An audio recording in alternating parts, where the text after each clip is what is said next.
very slowly to introducing mnemonic theory, the attributes of it. I am still wrapping up a little bit about the various etymological roots of the word. I've just briefly given an overview of the influence of spectro or electroacoustic music, spectromorphology, and acousmatic music, which I didn't go deeply into, but it's the idea of music which is wholly concerned with a sound composition which is divorced from the sound source.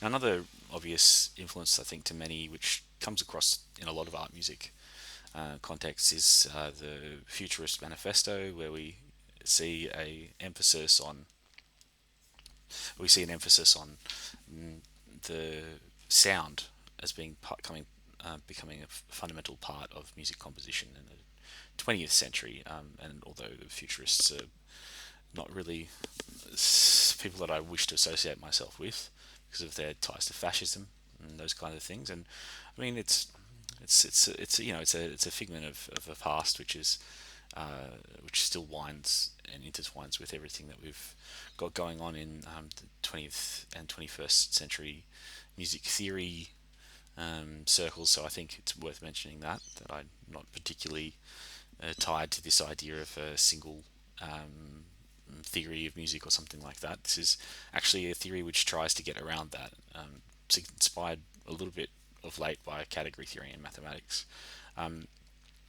So essentially, there's this idea put forward by Rousseau in the Futurist Manifesto that all manner of shrieks and cracks and booms and all sorts of sounds and sounds of the modern world, and these should all be available to music. And these days, of course, they are for in a zillion ways for as long as possible since their advent. So this is more of an attempt to kind of give people a way to categorize not just the spectral nature of sound, which has been done very well by the spectralist movement, among others. I mean, there's just countless versions of just simply recording, tabulating sounds based on their spectral qualities, and looking at all these different ways that you can track the movement of spectra through time, and then use those with machine learning algorithms and with music information retrieval, and indeed with other systems in order to determine the musical characteristics of a sound. So we've got quite a lot of work into that. What I'm actually interested in is the converse of that, which is determining the non-musical characteristics of musical sound.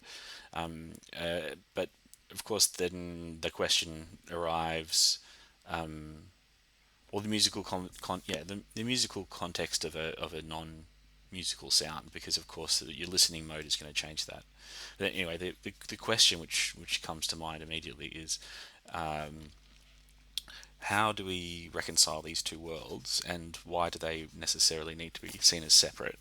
And I guess the answer that arises is in many ways the most obvious one. And it's that sound and music are wholly different things and wholly the same because they're both sonic phenomena, but that sound is not a subset of music and music is not a subset of sound. They do have their own co-evolutionary origins. Yeah, they do originate from a similar place in the origin development of our cognitive faculties, and that language and music, which are also both sound-based phenomena, they both co-evolve as per discussions by Stephen Mithin in his book The Singing Neanderthals. So that's a rough intro into, I guess, some of the influences that have come towards bringing me to this point. And so that's, I guess, we're going to end the section on etymology there, and I'll come back and I'll discuss the attributes themselves in a second.